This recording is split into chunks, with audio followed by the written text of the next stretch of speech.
warahmatullahi wabarakatuh. Hamdan wa syukran lillah, salatan wa salaman ala rasulillah wa ala alihi wa sahbihi wa mawala, amma ba'du. Dengan puji yang tiada terbagi, puja yang tiada terhingga, syukur yang tiada terukur hanya kepada Allah Azizun Ghafur.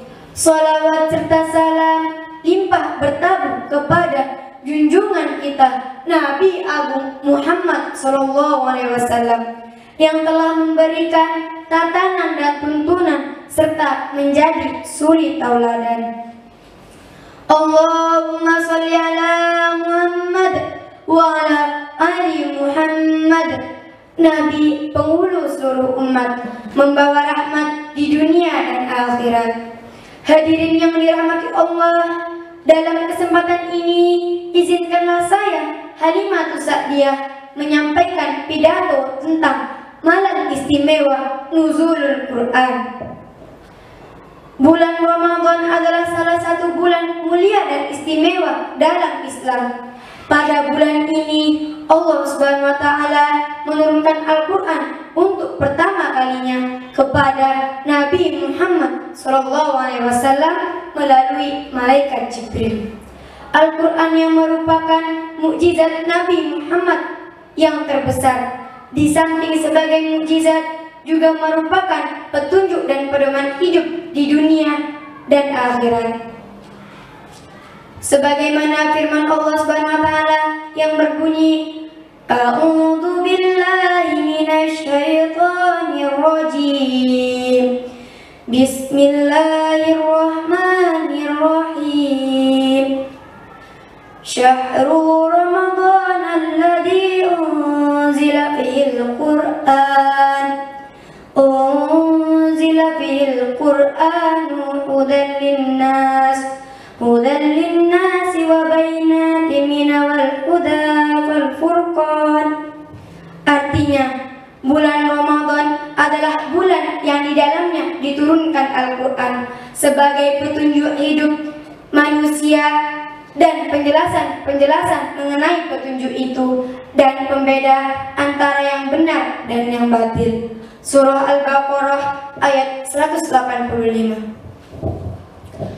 Dalam ayat tersebut menerangkan bahwa terjadi peristiwa besar di bulan Ramadan, yakni peristiwa malam Nuzulul Quran. Sebagaimana telah diketahui bahwa Al-Quran merupakan petunjuk hidup bagi manusia agar senantiasa berbuat kebaikan dan dijauhkan dari hal yang buruk.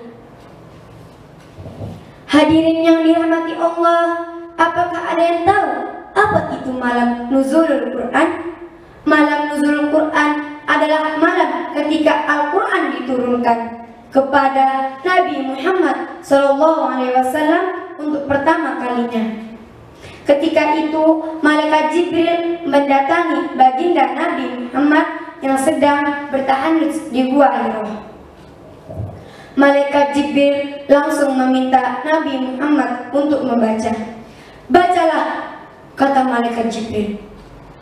Aku tak bisa membaca, sahut Nabi Muhammad. Bacalah.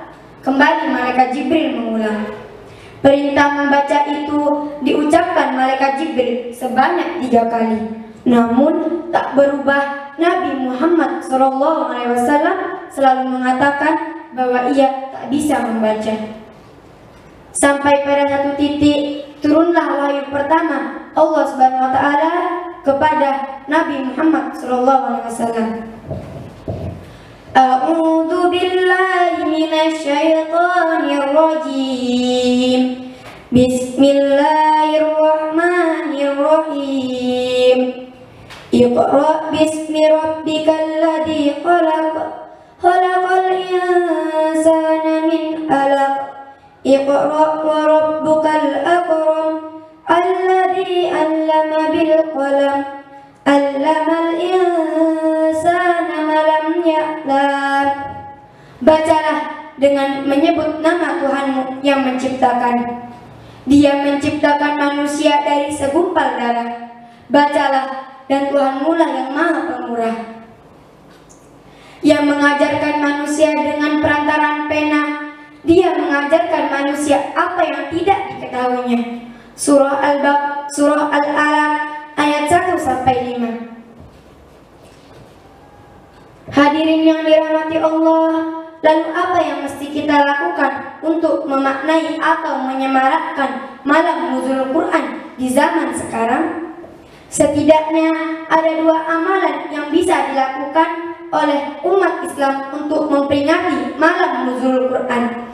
Pertama, umat Islam bisa meniru apa yang dilakukan oleh Nabi Muhammad SAW ketika pertama kali menerima wahyu dari Allah Subhanahu wa taala.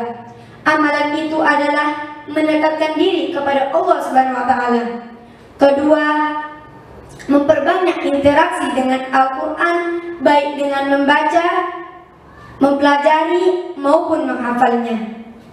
Dalam salah satu hadis Nabi Muhammad, khairukum man ta'allamal Qur'ana wa 'allamahu. Artinya, sebaik-baik kalian adalah yang belajar Al-Quran dan mengajarkannya. Hadis riwayat Bukhari.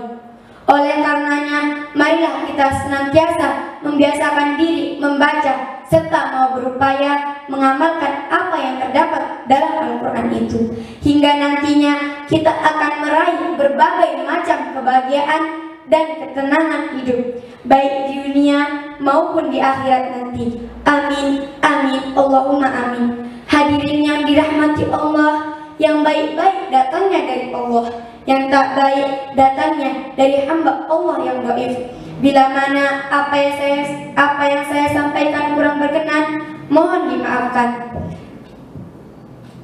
Pisau diasah di pagi hari, bawa ke kebun untuk membabat. Berakhir sudah pidato saya ini, semoga memberi manfaat. Akhirul kalam, summa assalamualaikum warahmatullahi wabarakatuh.